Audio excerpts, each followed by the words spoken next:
E eu sou acadêmica do curso de Direito. O nosso trabalho tem como tema cidadania e com enfoque nos direitos e deveres do cidadão. Antes de qualquer coisa, para a gente iniciar os nossos estudos, a gente tem que saber o que é ser cidadão.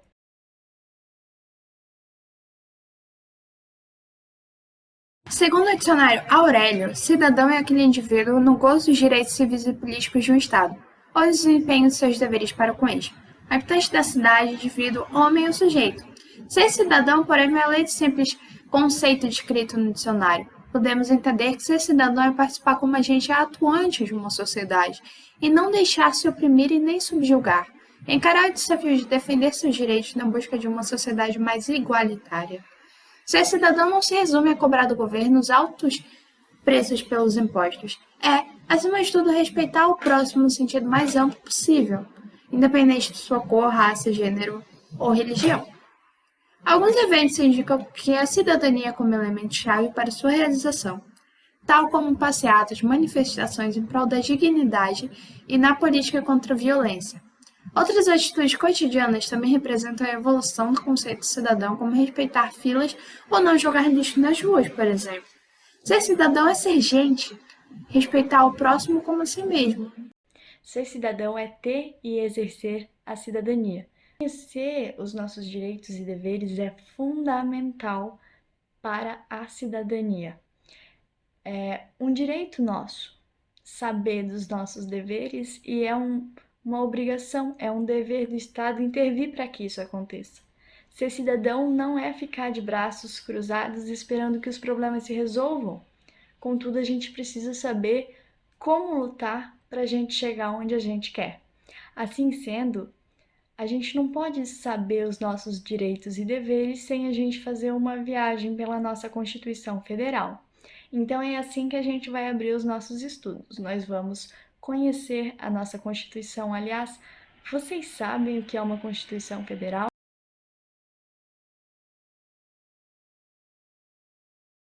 A Constituição é a lei máxima de um país, que traça os parâmetros do sistema jurídico e define os princípios e diretrizes que regem uma sociedade, ou seja, ela organiza e sistematiza um conjunto de preceitos, normas, propriedades e preferências que a sociedade concordou. É um pacto social, entrega o que chamamos de nação. A Constituição também é conhecida pela lei fundamental, o povo impõe aos que governam, a fim que tenhamos garantida a liberdade e não mais ter um capítulo da nossa história manchada por uma ditadura. A Constituição essencialmente regula a natureza, a amplitude e o exercício dos poderes do Estado, institui os direitos básicos dos cidadãos, define as instituições essenciais ao Estado e fixa suas competências, define os métodos de escolha dos governantes. Segundo os dados do Instituto Brasileiro de Planejamento Tributário, em um ranking de 30 países, o Brasil está em último, como o país que menos usa essa carga tributária que arrecada para o bem-estar social. Isso, acoplado com a corrupção, causa uma vasta necessidade à nossa população. Pessoas que não sabem que o Estado deve intervir pelos direitos que elas não têm. Muitas pessoas precisam de moradia, muitas pessoas precisam de alimentos, de tudo que seria fundamental e extremamente necessário. E essas pessoas acabam por não saber que elas têm direito a isso. Então, a desinformação, o fato de elas não saberem, é o maior desafio da cidadania. Porque uma pessoa que não sabe do que pode, não luta pelo que pode. Então, é para isso que a gente está aqui, falando sobre isso. Porque essa informação tem que chegar nas pessoas. A Constituição Federal é a lei maior, nada está acima dela, e ela carrega muitos direitos dos cidadãos, nossos. E ela subdivide esses direitos em 3 grupos: os direitos e deveres individuais e coletivos, que são os civis, os sociais e os políticos. Quando a gente trata dos direitos individuais e coletivos, que são esses civis, tem um trecho da Constituição Federal em seu artigo 5º caput, muito bonita. Eu vou ler para vocês. Todos são iguais perante a lei, sem distinção de qualquer natureza, garantindo-se a inviolabilidade do direito à vida, à liberdade, à igualdade, à segurança e à propriedade. Realmente, se assim fosse, seria maravilhoso. É um texto muito bonito, mas não reflete a realidade do povo brasileiro. A crescente disparidade econômica que existe dentro do nosso país já fala que isso não está acontecendo. Então, tem muitos direitos que são desconhecidos. Por exemplo, dentro desses direitos civis, né? Ninguém é obrigado a fazer ou deixar de fazer algo a não ser em virtude da lei. São invioláveis a intimidade, a vida privada, a honra, imagem, correspondências e sigilo telefônico. O acesso à informação é livre. Então, dando continuidade, vamos falar sobre os direitos políticos agora, né? Então, o artigo 14 da Constituição Federal fala que a soberania popular será exercida pelo sufrágio universal e pelo voto direto e secreto, com valor igual para todos. Então, os direitos políticos são mais conhecidos pelo povo, né? Os direitos sociais são os que mais respingam na gente. Por quê? São eles que dão garantia da nossa vida e do nosso bem-estar na vida. Então, eles que garantem o nosso bem-estar. O artigo 6º da Constituição prescreve os direitos do cidadão à educação, à saúde, alimentação, trabalho, moradia, transporte, lazer, segurança, previdência social, proteção à maternidade, infância e também assistência aos desamparados. Adentrando agora o direito à educação, que é um dos principais direitos que a gente tem, né? Todos temos o direito de termos acesso à educação. O ensino público é gratuito e é obrigatório. O artigo 205 diz que é dever primeiramente do Estado e posteriormente da família dar acesso à educação, né? Então, tem alguns dados que diz que é a obrigação da União investir anualmente na educação, né? No mínimo 18% da receita de impostos. E 25% dessa quantidade deve ser direcionada aos estados e aos municípios. E também tenho dado que em 2020 o Ministério da Educação recebeu montante de 143,3 bilhões de reais a fim de garantir a educação e condições dignas e efetivas de aprendizagem. E apenas 80% desse valor foi empregado. Outro direito muito importante que a gente tem que falar dele com muita delicadeza é o direito à saúde. E agora vem o nosso belíssimo SUS. O artigo 196 da Constituição diz o seguinte: a saúde é direito de todos e dever do Estado, garantido mediante políticas sociais e econômicas que visem a redução do risco de doença e de outros agravos, e ao acesso universal e igualitário às ações e serviços para sua promoção, proteção e recuperação. Então tá aí. A saúde é dever do Estado ser proposta a nós cidadãos. Temos, como eu falei, o SUS, então a Política Nacional de Gestão Estratégica e Participativa do SUS, de 2007, no Ministério da Saúde. Vou ler alguns artigos e alguns incisos para vocês descobrirem alguns direitos que estão escondidos aí dentro. Artigo 3º. Toda pessoa tem direito ao tratamento adequado e no tempo certo para resolver o seu problema de saúde. No seu parágrafo único, é direito da pessoa ter atendimento adequado, com qualidade, no tempo certo e com garantia de continuidade do tratamento. Para isso, deve ser assegurado 1.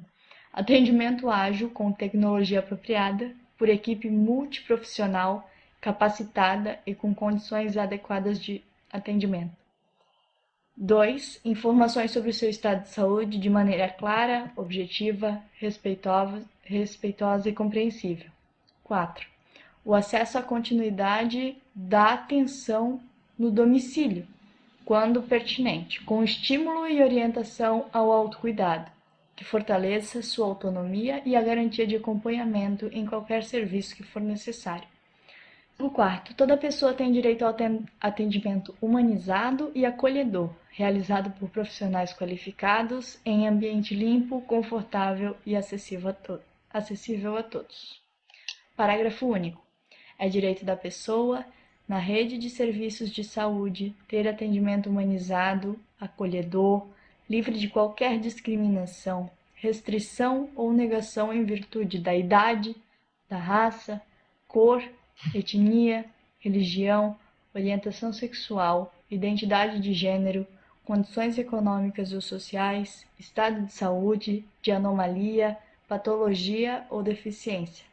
Garantam a Constituição Federal, no seu artigo 7º, junto com a CLT inteira, que é a Consolidação das Leis do Trabalho, assegura muitas coisas ao trabalhador brasileiro, incluindo o salário mínimo, o 13º salário, que foi conquistado, começou a valer na década de 60, mas em 53 já os movimentos, vários buscavam esse 13º salário, essa garantia, né? Férias, no período de 30 dias, acrescidos 1/3 do salário normal, jornada de 8 horas por dia para acabar o abuso das pessoas, trabalhar 12, 13, encerrou a jornada de 8 horas no seu máximo. De acordo com a CLT, o limite atual do tempo a ser trabalhado formalmente é de 44 horas semanais. Então é o que eu falei, 8 horas por dia. A Constituição de 34, no governo do Getúlio Vargas, fixou as jornadas dessa forma e é assim desde então. O limite é de 48 horas semanais e o descanso semanal remunerado foi conquistado em 49. Muito tempo. O repouso semanal remunerado, que foi essa conquista de 1949, o seguro-desemprego, o Fundo de Garantia por Tempo de Serviço, o FGTS. Qual que é o objetivo do FGTS?